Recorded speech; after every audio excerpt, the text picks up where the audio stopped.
to the 3-day international workshop on researching, writing, and publishing, jointly organized by Cap Common Trust, Lavender Literary Club, Malaysian Industrial Relations and Human Resource Association, Malaysia. Today, we have two speakers. Our first speaker is Dr. Christy Pulina, and our second speaker is Dr. Srinivas Jagannathan. Now, I invite Dr. Balakrishnan Parasuraman, Professor, Human Resource Management and Labor Relations, Faculty of Entrepreneurship and Business, University, Malaysia, Kelantan, President Mira, Malaysia. I invite Dr. Balakrishnan Parasuraman, sir, for inaugural address. Okay, good evening and thank you, Dr. Gino. First of all, I would like to say greetings from Malaysia and also to all my dear friends and also students from all over the world, especially from India, Malaysia, and maybe some other countries. First, I would like, as a patron for this conference, I would like to say special thanks to Dr. Frank Dyson, who is the president of Lavender Literature Club, and also to Cap Common Trust, also co-organizer with the Malaysian IR and HR, which I was the president for Mirha in Malaysia. First of all, I'd like to congratulate the committee members and organizer to organize this 3-day international virtual workshop on research, writing, and publishing. Continuously, I think since COVID-19, last 2 years, actually the three professional body organizing this virtual international workshop, especially focusing on the researching on and writing and publication. And in fact, we brought a few top scholars, academic scholars from many countries, especially from Malaysia, Indonesia, and also from India. All right, and most of the speakers that we brought, most of them is actually publishing in the high impact journal. Like example, for tomorrow, Dr. Ivan, my good friend from University Malaysia, Sarawak, which is in the Borneo Island, and he was a managing director for one of the Scopus journal for many years. So tomorrow you can ask questions as a managing director, how to publish a Scopus journal. He has a vast experience, not only as a managing director, and also he was publishing. So all these people actually very important people. So but we bring to especially to our audience. And I'd like to thank especially to our audience who are able to make your time. And I think currently now India is around 6 something, in Malaysia almost 8:45. Most of the speakers here, including our organizing committee, we are actually working on the voluntarily base. And I believe that the reason why we are here, actually, we want to disseminate experience or knowledge. For example, today I'd like to announce even I already become professor for many years. I'm already become full professor since 2013 until now. I still compete in the competition. So last few months we're entering the I will share the good news with you all. International paper competition, which organized by one of the university in Indonesia, Yogyakarta, and they receive about 2,400 abstract papers from all over the world, including India, Africa, Bangladesh, and as a professor, I humbly myself, I work with my student, and thank God, out of the 2,400 papers, only 5 papers selected for the best paper for postgraduate, and 20 papers for undergraduate, and other 5 papers from tourism industry. And our paper selected number 1 first. Today I am so glad to announce to you all of our friends here. So meaning even I become professor, I actually no need to do all this, but I humble myself, so that's why I encourage all people here in this room. You need to be humble yourself and keep on looking for something and keep on working with your students and also from colleagues from other countries. So the reason why we are here, actually, we are bringing network. So most speakers, you can communicate with them after the workshop and try to work together. And in fact, since 2 years ago, I worked closely with Dr. Frank and Dr. Region also. And we are actually don't know each other. For we don't know. We only know through another my friend Dr. Ganesan is not here, and Dr. Ganesan humbly brought me to this with this NGO, right? Lavender Tree Club, and also Cat Comrade. From there, I was thinking that we are not just friends, we need something. So then I started one edited book, which I think we edited almost coming to the end already. So with Dr. Frank and some of my friends from Indonesia, we are also collecting some articles from India. So we already open to many people, and few already submitted, and we already got 15 papers that collaboratively we're going to edit it on the research and methodological from different perspective, qualitative and quantitative from multiple discipline. And hopefully, with the grace of God, next year the book will be published by my university, University of Malaysia Kelantan, who is a government university, and we may launch in India next year. So why I say this? We're not just academic friends, but we're also bringing the network. So you all here also like that. Don't just do yourself. You start communicate with all of you, right? And I know that India got very big nation. And today, I think 2 days ago, 3 days ago, the hot issue going on in the world that our prime minister from United Kingdom come from India. Imagine, nationality is not a question. It's a question is how you perform. So imagine in Britain, you can imagine the Indian become the prime minister. That is a good news for you all. And you can see, a few days ago, I followed the CEO of the Google Chrome that we're using now, also from South India, Pichai, and also he going talk a lot. So that means that we use our knowledge, our brain, our everything disseminate and work together with all of the work. So for me, I think that don't look down on undergraduate students, don't look down on postgraduate, we have to work together. So in fact, before I come here, I met one of my student, she's now here, I invited her, she's undergraduate student, she's a top student also. I encourage her to do master PhD and become lecturer. I didn't see she's a like young student, I just left like that. So we need to do all these things. So I think for this 3 days workshop, very important workshop, and I think all of you very humbly person and very well respected. You guys, I think, come here to learn and also to disseminate knowledge to back to your students or back to your own knowledge. So with that, I think I take the opportunity to opening these 3 days international workshop, and I hope enjoy the workshop and give a lot of feedback. And I hope all of you will have a good day, and we see you again. So I was speaking on the last day. I hope everybody take your time, and most important, enjoy your seminar and enjoy your life. So start make network among your friends. And I think contact Dr. Frank, Dr. Regine. They are two person behind the screen who are working very, very hard. And I admire them because they're very humble person, but they make a lot seminar for the sake of all of you. So thank you, and I'll see you again. Bye-bye. Thank you, Dr. Balakrishnan Parasuraman, sir, for an inaugural address. Now I invite Dr. Rajesh. He will act as a moderator for this session. Good evening to all on behalf of Land Literary Club and Malaysian Industrial Relations, and Human Resource Development. Today we have the first day of 3 days international workshop on publishing, writing, and research. Actually, it comes in its ascending order.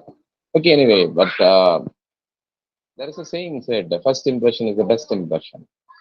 As it's the first day and we have first session, we have a wonderful speaker on publication, who speaks on publication and who has done wonderful research on how to publish papers and how to edit papers, and she knows wonderfully how to get through most of the wonderful journals, that means top-rated journals in the world.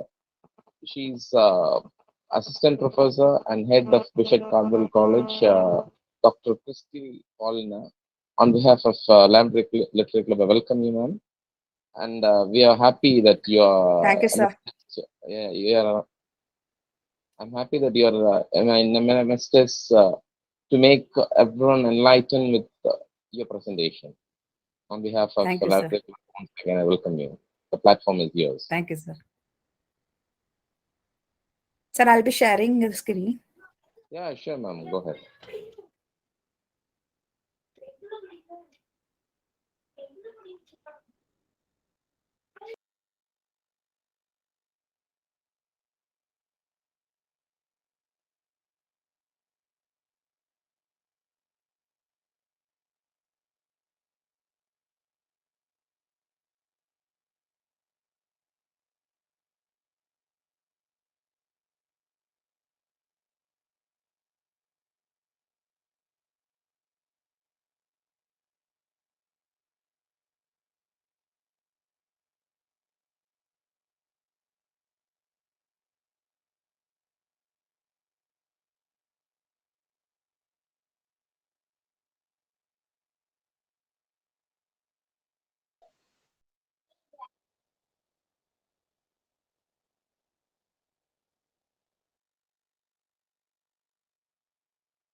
Ma'am, please unmute your audio, ma'am.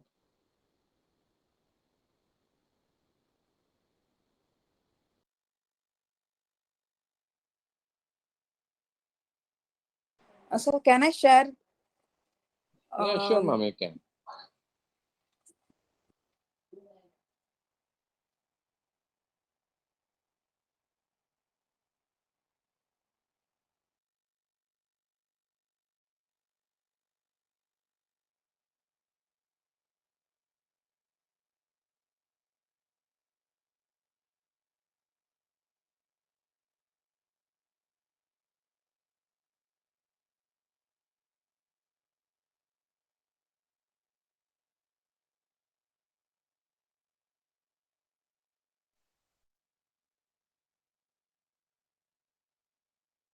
Sir, is it audible? Yeah, ma'am, it's audible. Is it audible, sir? Yes, ma'am, it's audible. Sir, not able to hear. Yeah, it's audible, ma'am. Yes, ma'am, it's audible. Am I audible, sir? Yeah, you're Yes, audible, ma'am. ma'am. Yes, ma'am, it Yes. is audible.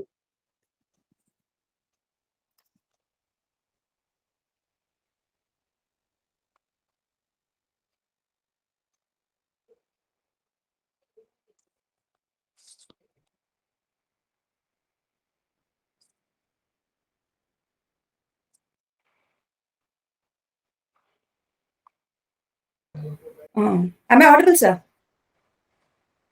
Sir, I'm not able to hear you. Ma'am, you're audible, ma'am, actually. Yeah, thank you. Thank you, sir.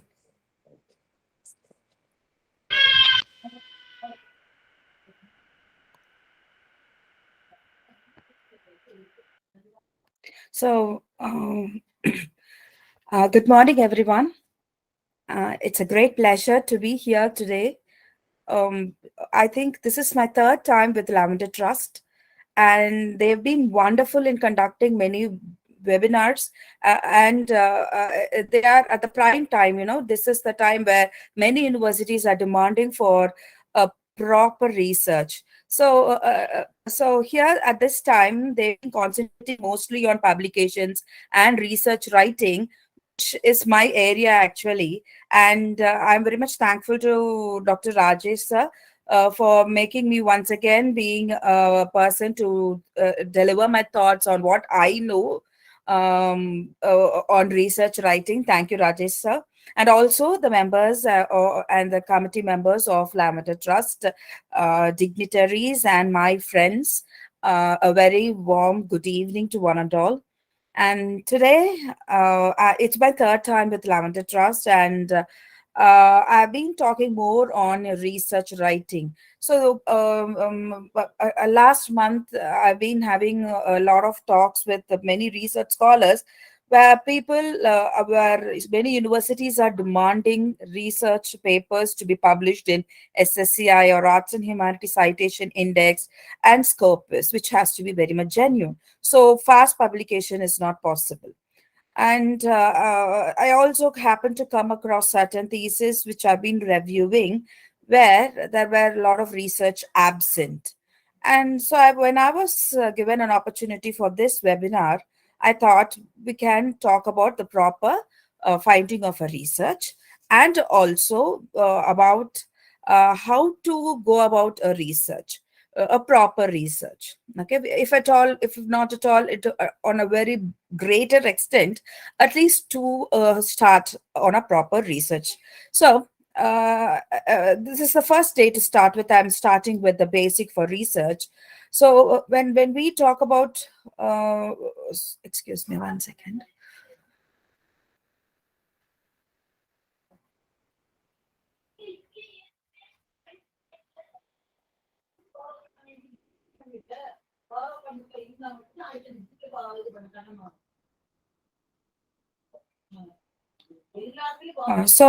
When I was talking about thing, we have to talk about basic of research. So when we talk about, is my slide moving?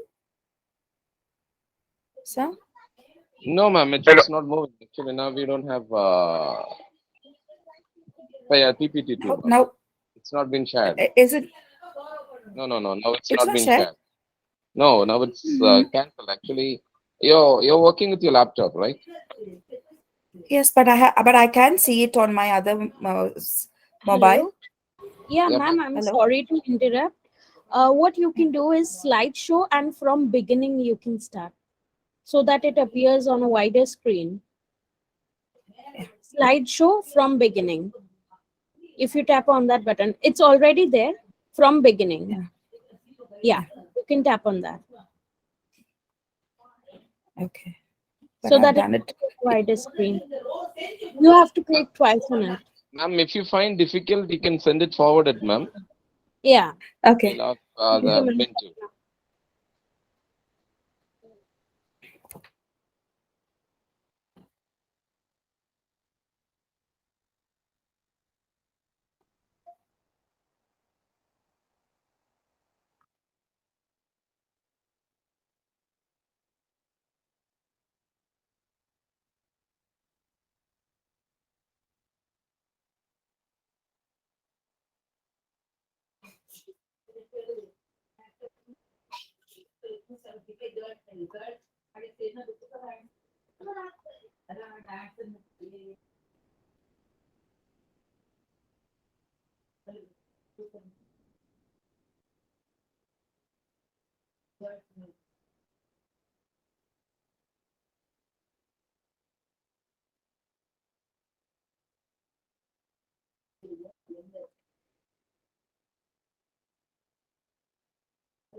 Sir, I've sent it to you.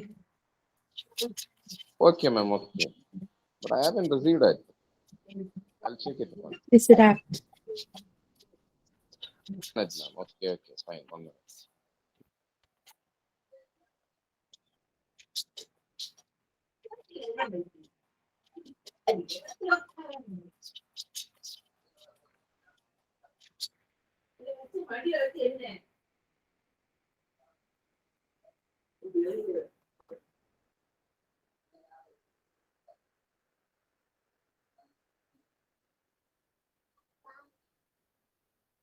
ഞാൻ കൂട്ടിട്ട് പോവാൻ എന്തല്ലേ ബൈക്കില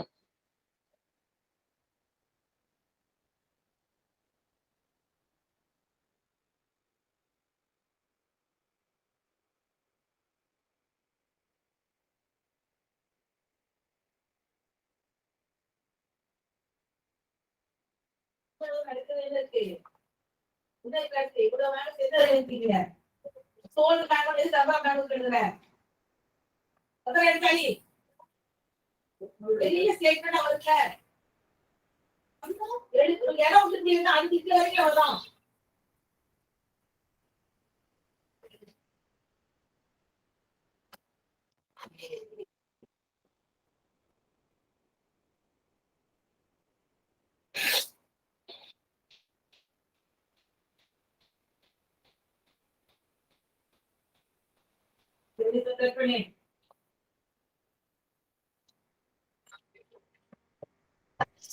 ma'am, you go ahead with your presentation. On the mean,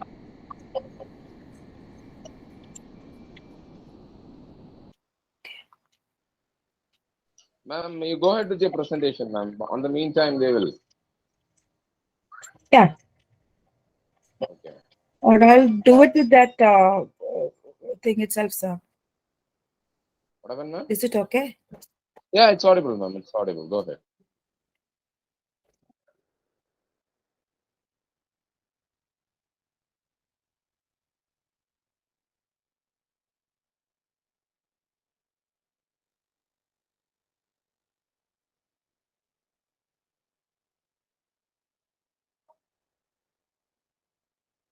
So, when we start what is for a basic of research, it is like we need to start a research.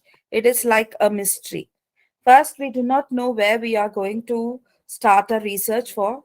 What is the current scenario is what people are finding very much. Guides are becoming a nightmare for them. We are not able to get a guide. So what do? They choose a topic on relevant with the guide, or they choose a topic what their friends are doing. So it is not that they are searching for a research topic. So in case if we need to choose a research topic, it is like a mystery. So how to solve a mystery? How to, if we need to have a genuine research, so what should we do? So we need to find out the research problem or how to have. So you have to ask a question for yourself. What can I do? And what are the basic things necessary for a research? So we have to prep up for our research. So we can read number of books, or have to when we are facing a trauma in a particular scenario, or we are seeing on something, we have to identify where our research is. And then when we talk about the steps of the research writing process, first that's only a simple 6 steps research process. It is on how to choose a topic, and then we have to plan and schedule our time, and then we have to research and write, and then we have to conduct research. We have to then organize a research and ideas, and then draft a research. So what we most of the people are doing is initially on arts and humanities, I would say, they start with the drafting the paper, and that is the reason we are not able to solve other mystical elements in our research. So this is what the problem lags in. And today we are mostly going to concentrate on how to do on the research methods. So when we are talking about choosing a topic, how do we choose a topic? So when I said prep up, we need to know how, when we are reading a number of books or primary sources or secondary sources, we would be knowing how to choose our topic. So we will be having, for example, if I talk about social work, now if it is COVID is interestingly coming up, there are umpty number of books right from 1960s where we are talking about epidemic or endemic, everything. So all that kind of primary sources we can take in.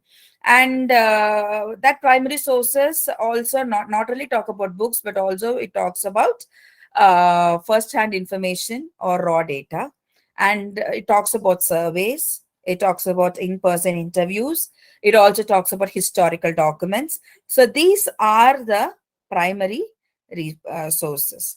And when it comes to secondary sources, we almost confuse, most of the people most of the people in our research today, what they do is in-person interviews, they take it as a secondary resources, but that is not true. Actually, primary sources takes in surveys, in-person interviews, historical documents, and primary sources, whereas in secondary sources that comes biographies, where we have many reviews on literary reviews, magazine articles, or any analysis or interpretation of any primary resources that you have already seen. That would be talking about secondary sources.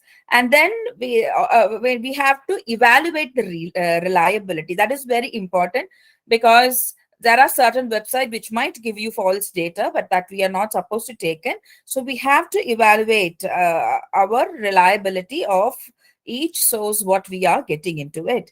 Then these are the two kinds of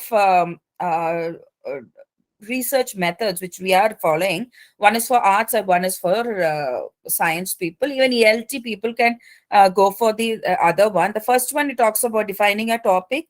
Then we are talking about the fields of study, and then what kind of research has been done. Then we have to evaluate the sources, and then we have to run additional research, and then we organize. For the science people, what happens? We in these things we have to have a research method and a sample population. So this is what is very important, where most of the people we do not know what a sample population is. So this sample population, either in a research for a thesis or in a research paper, this sampling population is very important nowadays. When I see many papers, even for English, I would say research method and sampling populations are very, very important.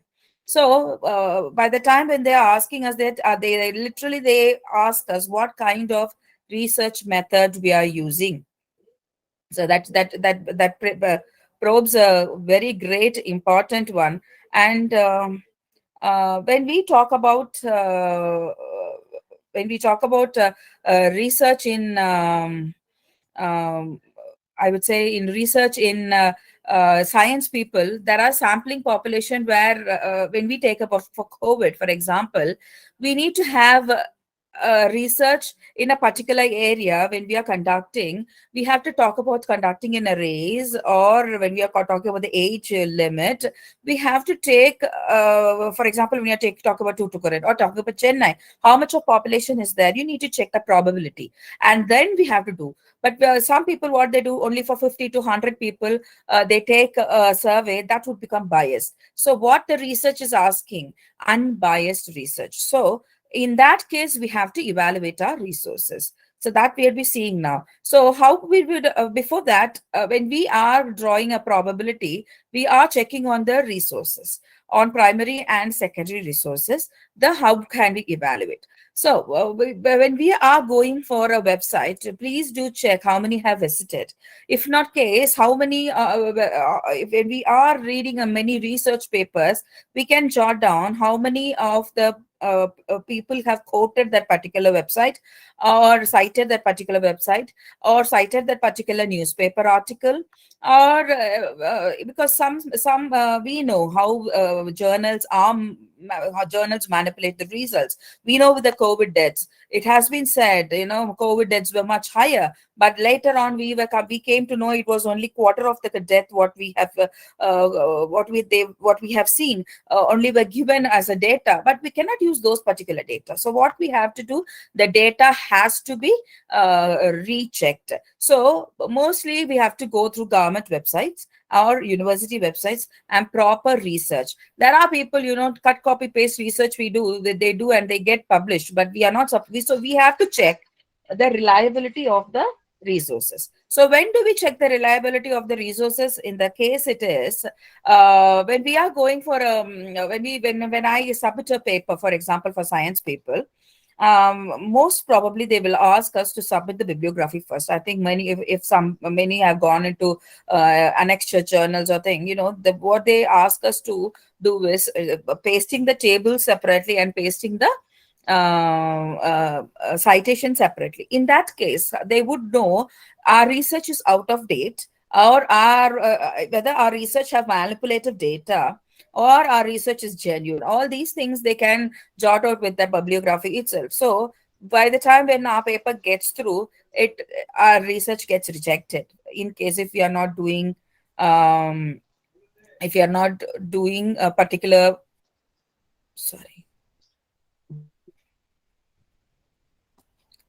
research as such, we say. So when we talk about the next one, so it is like I'm just coming to the 7th slide.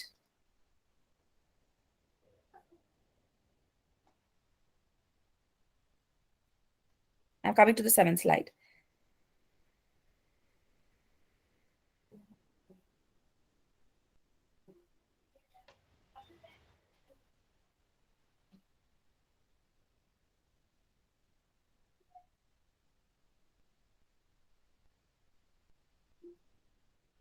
And next, we have to identify what kind of sources we are using.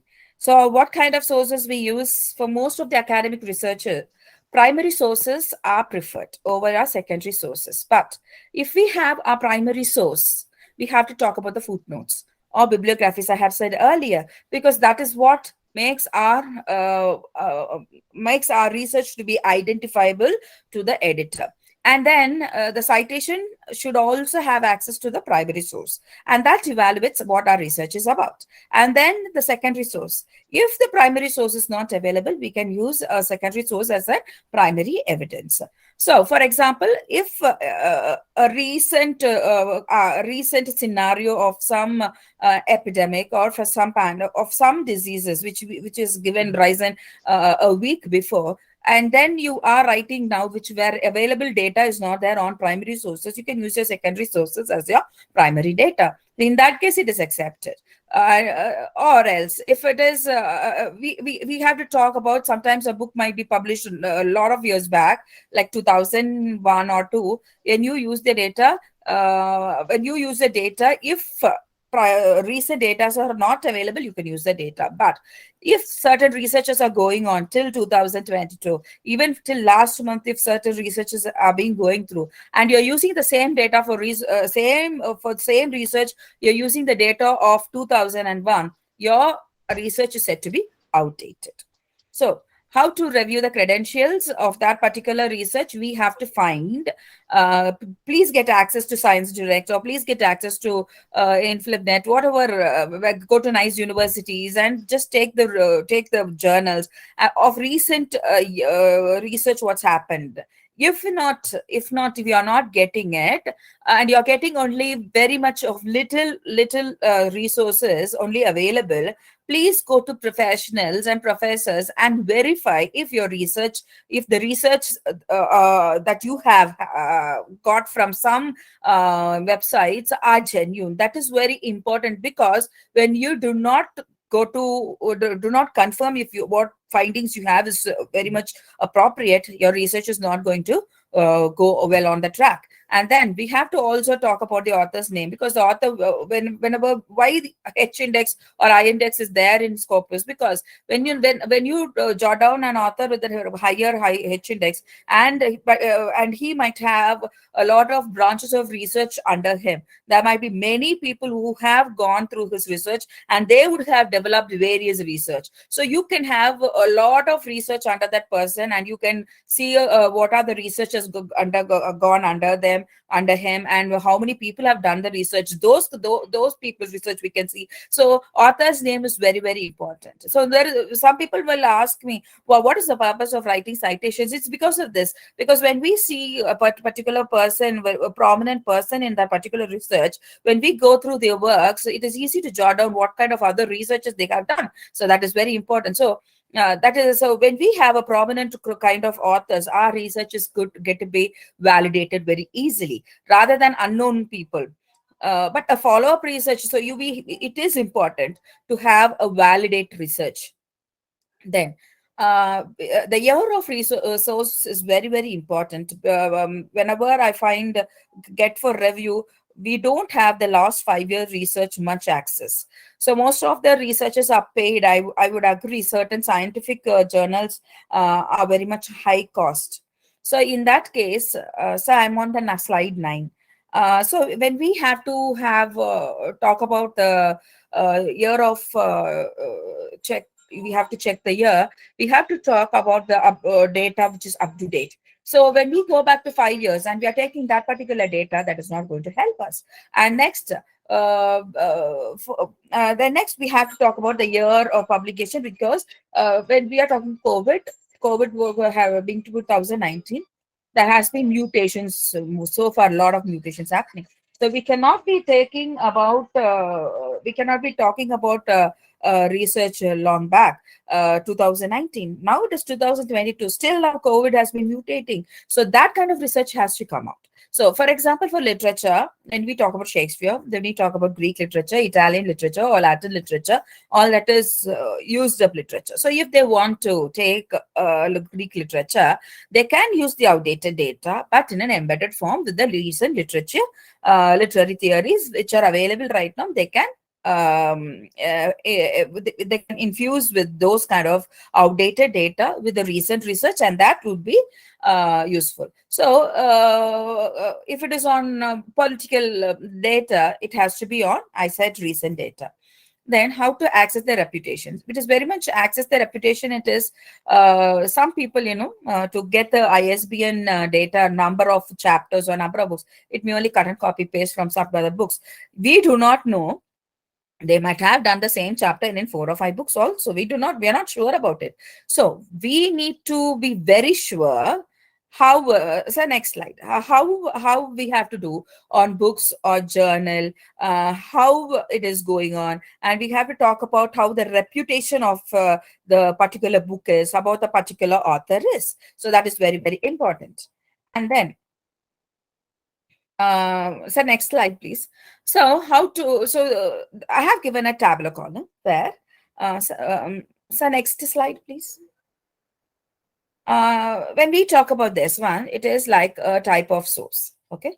Factors to consider: least reliable, possibly reliable, most reliable. So what are the most reliable? It is official websites. Then we can talk about the expert in the field. This is very important. Most of us forget this, experts in the field. There are great people, experts in every field, and that has to be done. And recently revised, certain area of research are revised every year. So that kind of research we have to go through. And then we have to talk about the reliable resources which are peer reviewed. They're talking about the citation referencing other cited works also, and it has to be balanced and neutral. This is very important. Which is most reliable? So if we are not able to get this most reliable ones, we can talk about even the possible reliable ones, where we are talking about the published material, obviously the research journals. So I would say even in this published material, Cuban journals are more reliable, I would say, because they have been going through 1.5 years of review, and that particular journals have high materials, and the research gap has been filled. So Q1 and Q2 journals, you cannot go in a cloned one, or you cannot go cut, copy, paste materials. They even see the content plagiarism. So published, that can be very much reliable. And we can talk about the topic which has been, you can get into a lot of lectures or seminars. And outdated can be used. I said Greek letter, when it goes on for 300 to 400 years back, those kind of research we can talk about. And then when we talk about the credible resources in the sense, we are talking about certain researchers, I told you, where we can ask your professors or your friends, or proper citation has happened, then that comes under credible sources. That sponsored source, obviously everyone has, that is will be very good, balanced and neutral resources. But what cannot be reliable is some people would be very much biased. In that case, we are not supposed to have controversial reviews and uncredited or unfamiliar, all that is least reliable. And it is very much good that we avoid those kind of research things. So what is the research questions? It's very important, because after framing the what kind of resources we can use, that we can see, and then we have to find out what kind of questions we can form. Because without having a question, and without having a positive outlook of your research, we cannot go about for research for 2 or 3 years. Some people keep on changing the topic till the last. That happens in literature. But when it goes for a science paper, that doesn't happen. So what kind of research problem our proposed study is going to address? That is what the very important problem lies in. So the research problem we have to talk recently. So next slide, please. So in India, most of I am a literature person, so I get a lot of literature papers. So when I talk about research problem nowadays, most of the people are taking Dalit issues, I would say. and feminism issues. But they have, what do they do? Very rarely people have gone and done, have given interviews or taken interviews with the Dalit people, or they have gone and witnessed those kind of trauma which the people are facing in today's India. But what happens is they do not do that. What do they do? Only they do with the textual matters. Then it talks about. So that's the reason we need to check on the general background of what a research problem is. So you can take the literature-oriented one, but we have to talk about the contemporary issues also. And then we have to talk about the research questions. What kind of problem we are identified, and what kind of remedy we are going to do, and what made you to choose this topic, and how you have filling the research gap. So these are the things which has to come on all the criteria of your identified problem. And then we talk about a research problem. Obviously, when we talk about feminism, it will be very interesting. But when we talk about the narrative technique, or when we talk about the colloquial language or linguistic, it might be a bit boring, but we can make it interesting by doing the quantitative data analysis. So how we make a research interesting is on our hands. So we have to talk about how to go about for the topic of interest. And then the next slide, sir. So how to have the specific, how to come to a hypothesis. So we have to go for a topic, knowledge of the topic. Then you have to have the problematization, and you have to talk about the gap spotting. And then we have the research questions. So next one, literature review and empirical research. So how this is, is when we do on mere literature, we have to have a literature review. Even social science people, everyone does literature. If it is on an empirical research, it is for the science people. So when it is on a science people, what do they do? So I differentiate between literature review and empirical research. So for that, we have to have a social value of our research, and then we have to have a background context. Then we have to compare our research. We have to have a experimental method, and then we have to frame our research gap. Now, when we talk about the empirical research, so next slide. Empirical research is, here we have an induction and testing and deduction. Okay. So first they observe. Okay. Then they do induction, where you do testings, not only testing, taking a sampling, and you're identifying what are the research model, research method, all that. And then you deduct what which is not necessary. And then you do a testing. You then again evaluate by retesting, and then you come to a conclusion. This is what is an empirical research. A lab-oriented one might lab-oriented and statistical data research. And when we talk about it, so next slide, literature review. This is very much specific. Any social research we do that. We do have a background. We have a narrowing down of a research. Then we do a study closest to a research, and then we get a hypothesis statement. So what is the difference between these two? So next slide.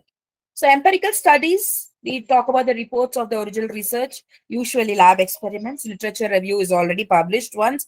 That we take it under and give us a literature review. So what do they have in a paper?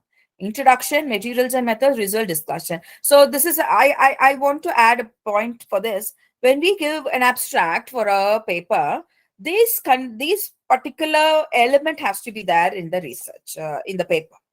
They say extended abstract. Okay, now for certain high-end journals, they get our extended abstracts published in Google Google platform.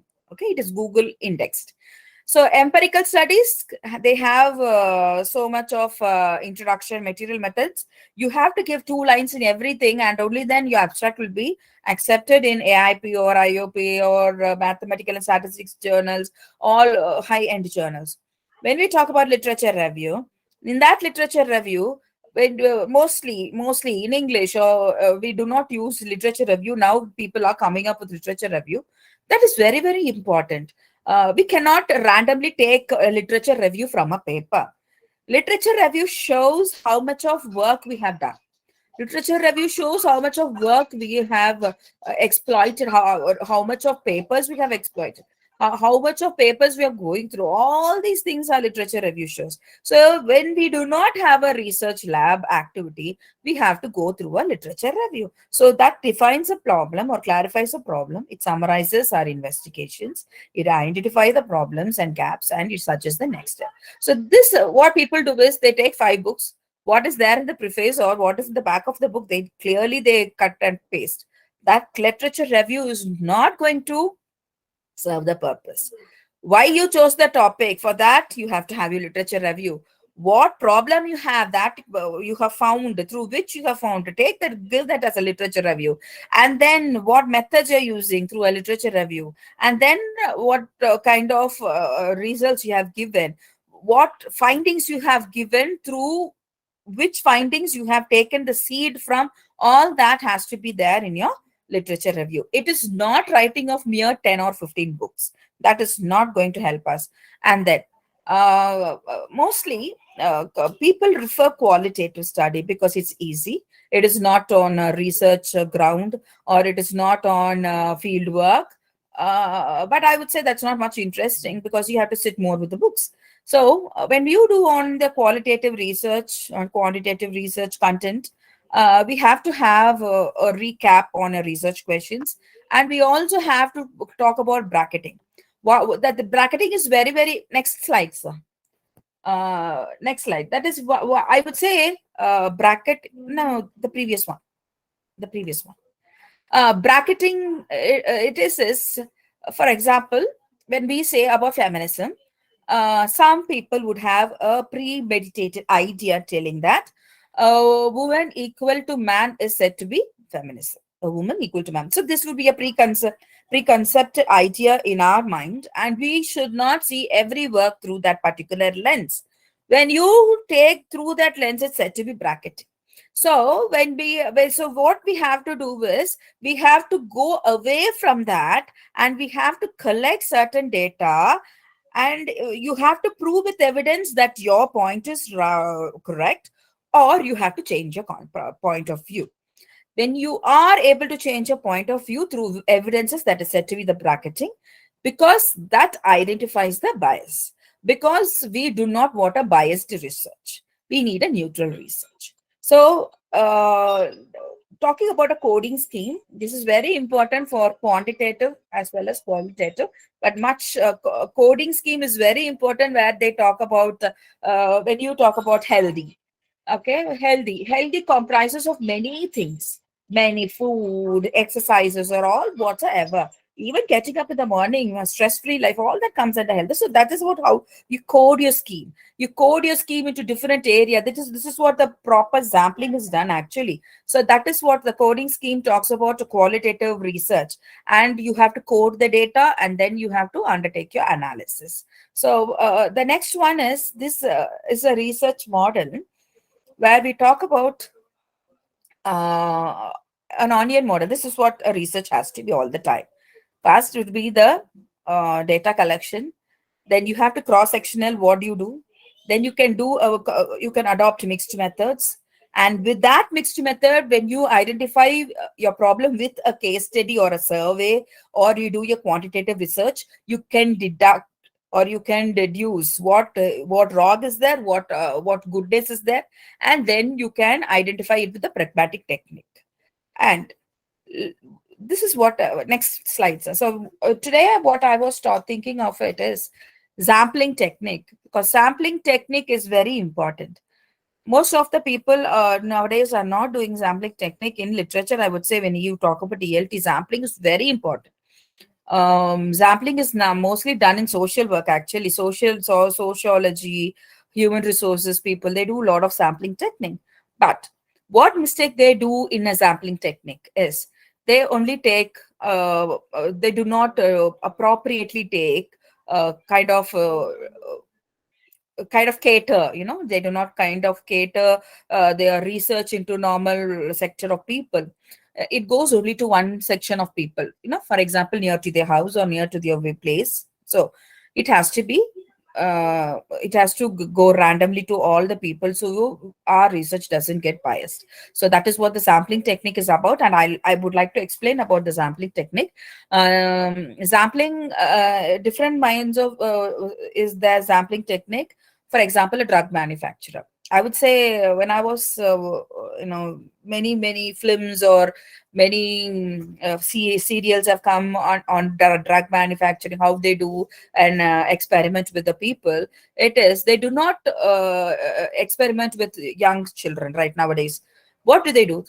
How a drug is reacting to a particular kind of people, how a drug is going. Like, for example, when a person is having a heart disease, they have found a medicine for heart disease. So they check with people of grouping of people who has heart disease and diabetes, or heart disease and malignant, any other malignant diseases, or heart disease in young people. So they divide and they do the probability axis, and then they find. So this is how a sampling technique is done. For example, a drug manufacturer, without a sampling technique, pharmaceutical people cannot do a research. So those when they can do a perfect research, why can't a science or an arts people can do? So that definitely we can even do. When we talk about an environmental study, a sampling technique has to be done. So what kind of sampling technique is there? So there are probability and non-probability sampling. So probability, it is very much accurate. When we talk about a technique where a researcher sets a selection of a few criteria and chooses members of a population randomly, all the members have equal opportunity to be part of the sample of the selection parameter.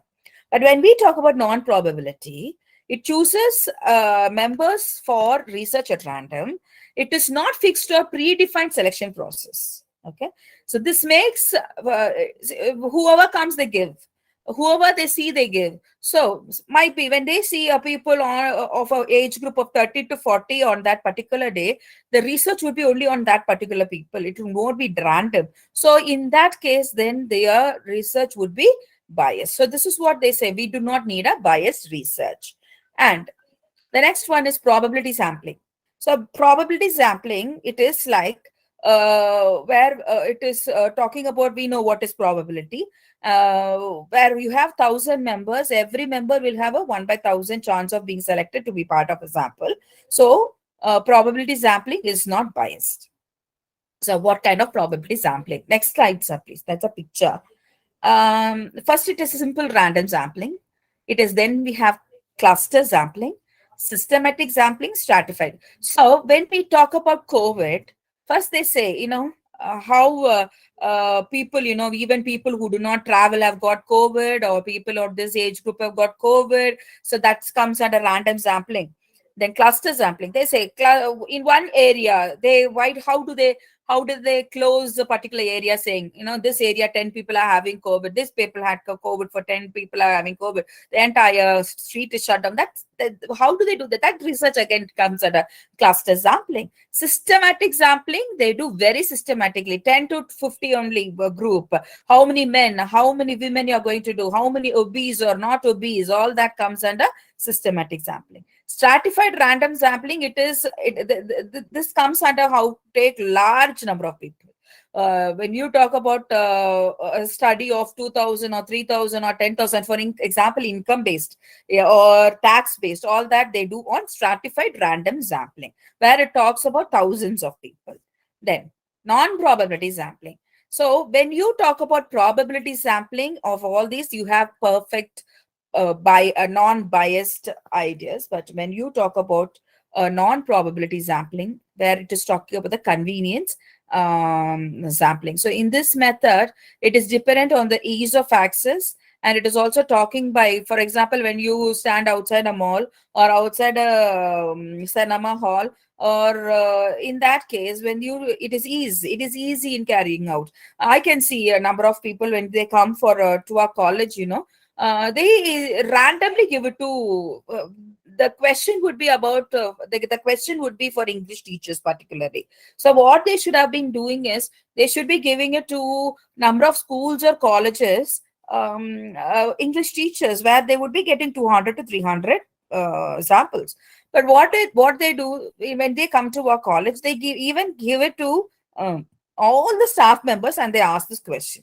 They say, don't mention a department, please write your name. So in that case, that is said to be convenient sampling, but where what they are doing there is it is going to be very much biased. It is going to be very much wrong. So that is what it is saying, convenience sampling. And then also it is talking about purposive sampling. Purposive sampling, we need to talk about the purpose of the study, and with that we can be where are you going to study? Most of the people, which college they're choosing, or which area they are moving to, what youngsters like the most, all that kind of thing comes to be purposive or judgmental sampling. Then comes snowball sampling. Snowball sampling is very much easy also, because when we do not know about people illegal immigrants, or when we do not know about sex workers, or when we do not know about AIDS patients, all those people, when we do not know, we cannot gather much of information, but they will respond to the questions, but it will be we cannot go to touch, or when we cannot go and talk, stay with them for a longer time. That is set ball sampling. Quota sampling, it is talking about the selection of members in this sampling, which is talking about preset standard. So in this case, a sample is formed on the scientific specific attributes. It will have the same qualities found in the total population. You need not go for you need not go to 3,000 or 4,000, but the effect of those 3,000 can be found in 30 or 40 people, which we find the sampling in. And then how do we decide on the type of sampling to use? We talk about the combination of cost, precision, and accuracy. This is very much important, because some people can spend a lot of money on paper, some people cannot spend. In that case, we have to decide on what kind of thing we are going to do, whether it is going to be probability or non-probability, or whether we are going to talk about the precision or accuracy. That is what is very much important. So every research needs an accurate data. So how we are going to do that? So we have to identify the effective sampling technique, and when we have that effective sampling technique, we'll be having a good research goal. So we have to once we do a research, we should not stop with it. We have to test these methods. So, okay, with the help of your friends, you can test. For example, in every computer program, what do? They finally do a project. They test, they give it to another team to test. We need not give it to another team. We can ourselves test with the friends or whatever, but we have to test our methods to see whether we are on the right track. Then, next one, it is how to, I just put a difference on what the probability and non-probability is. So probability on a larger section, when we talk about the probability, non-probability also does with a lot of people, but it is a selective subject judgment, random selection, but here it goes with the theory of probability. And then this one talks about random, that talks about non-random, and the population is selected randomly. This is conclusive. This is very important, because the more why NGOs go for non-probability is when we talk about COVID, when we go for a drug, it has to be on probability. When you are talking about the I came across a person, ma'am. She was doing a research on particular group of people who did not contract COVID. That was very interesting, I would say. It was a very few number of people, but she didn't do on the probability. She did on non-probability, and the research was outstanding. Though it is in a small case of, but they did not do on probability basis. Each and every one they went through, it was exploratory. So she finished the first project. It was going on and on and on. It was not conclusive. So this is what the effect of non-probability. It is, if it is exploratory, you can go on and on for your research. When it is conclusive, it also goes for another research, but your research is coming to an end. So that leaves paves for another research. That can also be exploratory, but it is very perfect. Time taken, this is it takes a lot of time. Probability. Non-probability, it is rapid, it's fast. So the mostly on everyday basis, when you get a COVID data, people get the COVID data every day, and it has to be sent to the government. How do they do that? They do by the non-probability process. And this result of this probability is entirely unbiased, and this are biased. Hypothesis, it talks about there is an underlying hypothesis before the study begins, and the objective of the method is to prove the hypothesis. In non-probability, the hypothesis is derived after. So in probability, we need to prove our hypothesis. In non-probability, for example, in physics, I would say a salt, or in chemistry, growth of some organism or biology or botany, anything.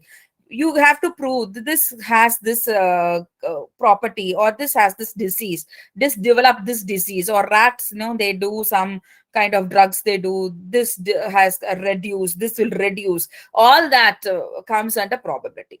When you take about non-probability, you come to a conclusion with the research.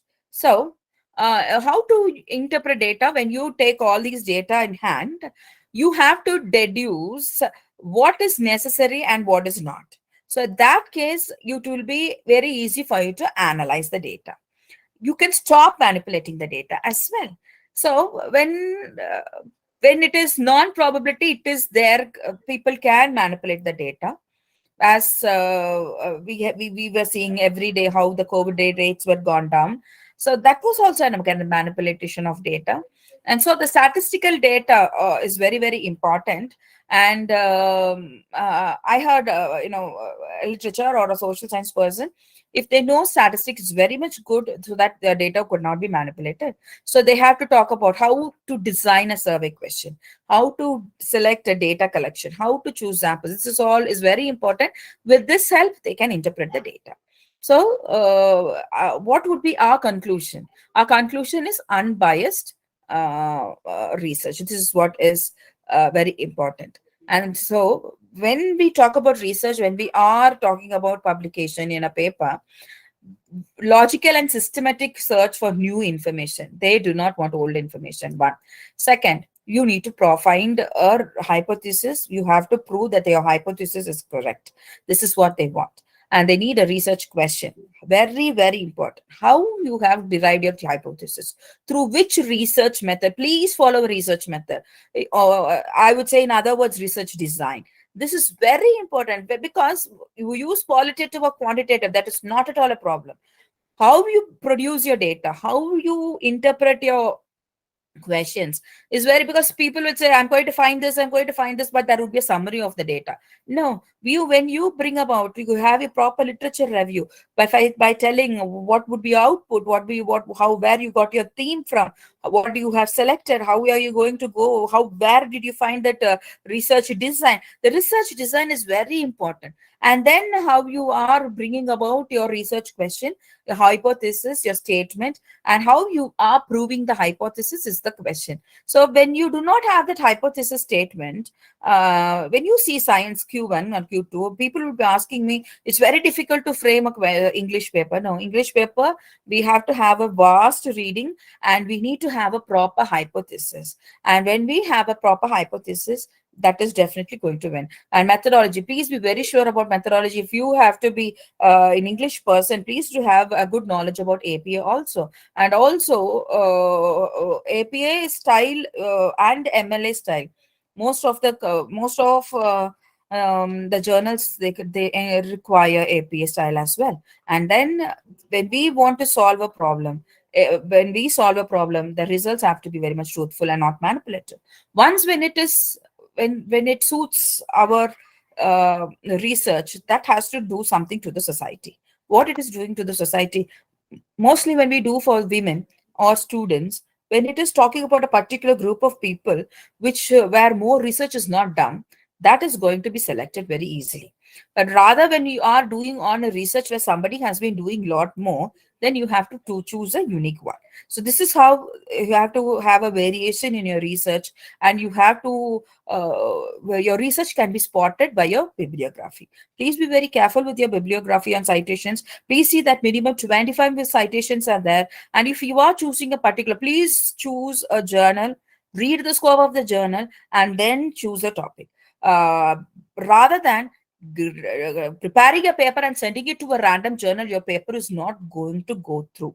Take a journal, see the scope of the study, and go into the papers what they have already dealt with, and then take their papers, read well, and then do your research. So this is how I would not recommend only one journal. You can take a journal that has associated with certain, for example, American literature. There would be like 50 journals. Choose 5 journals from there. From that 5 journals, take 150 papers. Went and just you have to read it, you have to digest it, and you have to prove it. That's what as Bacon says, read. We have to read on it. Without reading one research paper, you cannot do anything. And even if you paraphrase with any number of softwares, they would easily jot down with content plagiarism, and they'd be very polite in telling you it doesn't suit our journal, it doesn't. I have requested and I've got the comment form and all, that would be a headache. So I don't share it much with the scholars, but this is how we get a problem. They are not, some people, for example, for religion, only religion word only would be there, but they wouldn't have given any references on religion, or they would have pasted 50 citations. That 50 citations would not have got reflected in the paper. So these are the other mistakes that which we do. I hope my talk on this, because for Lavender Trust, which I've been doing, I have done qualitative and quantitative studies as well. So which sampling was very much new. I concentrated on this time. And thank you. If anybody have any questions, you can ask me.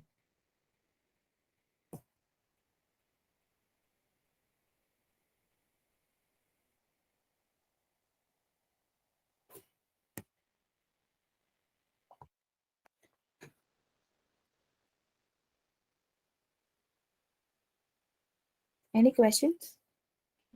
Ma'am, we actually first of all we face problem of like finding the topic of research. It is very difficult at times. We are not able to frame it.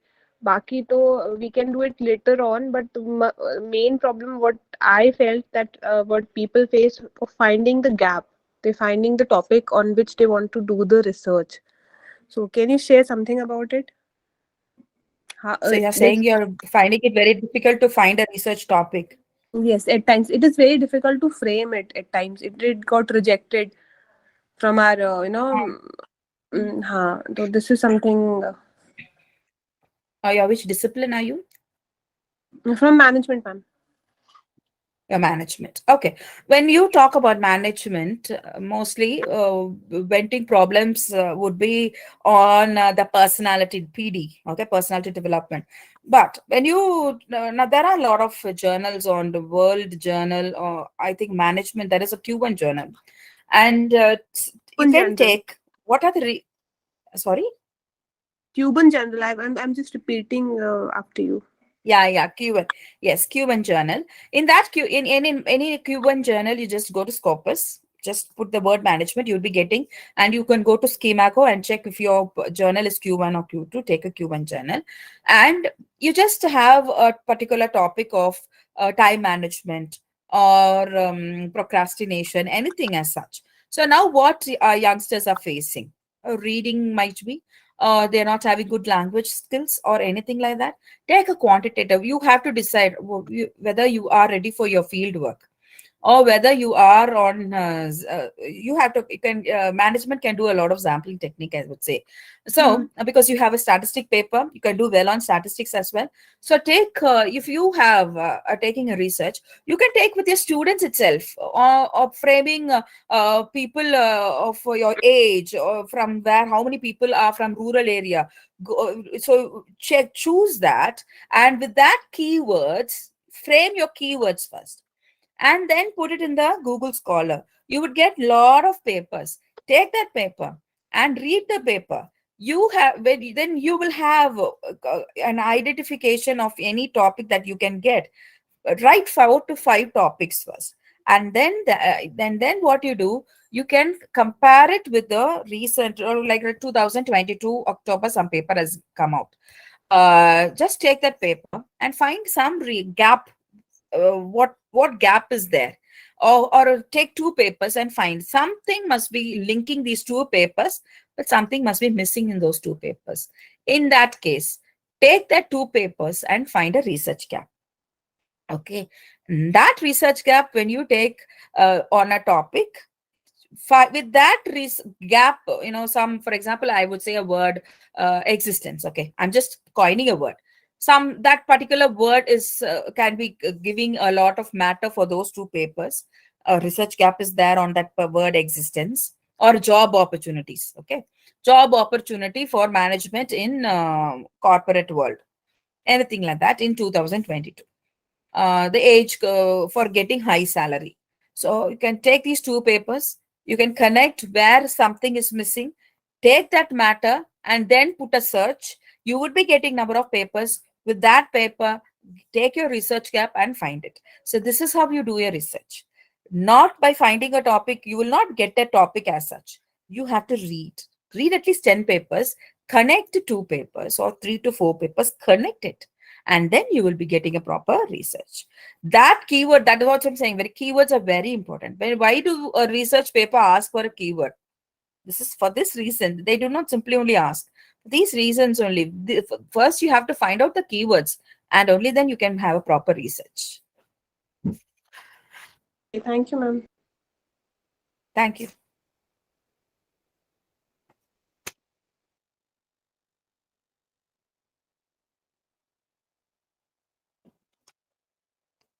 Yes, Haruna.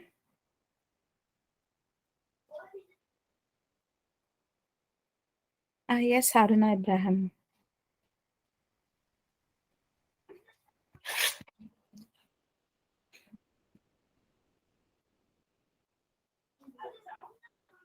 So I think you can release the chat box so they can even post their questions there.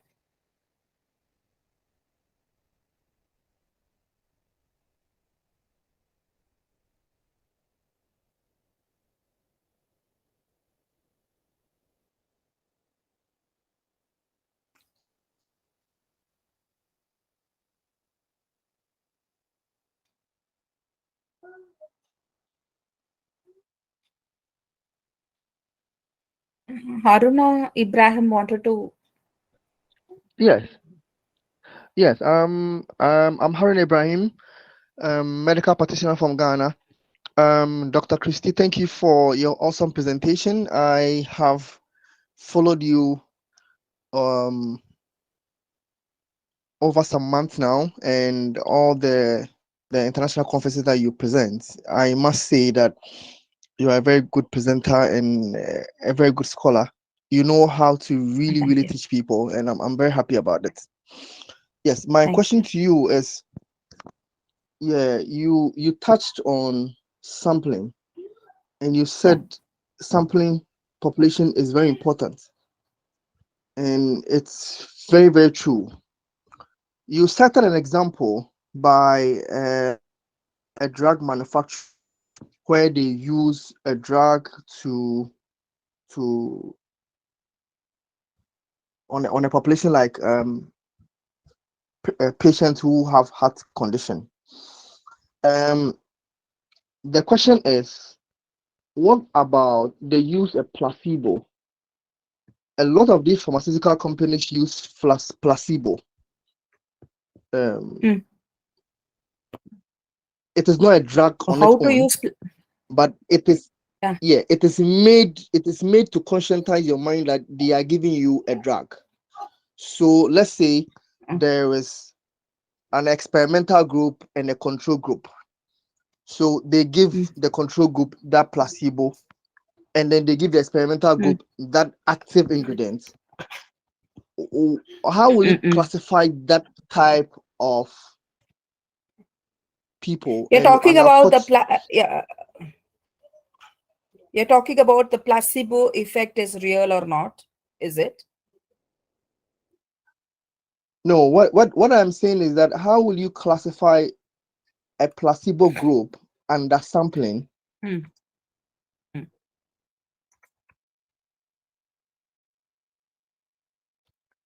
Placebo Please, you get my effect question? by sampling. And I'm not able to get Yeah, it. how will Can you you repeat it classify? again? How will you classify? So what I'm saying is, Placebo.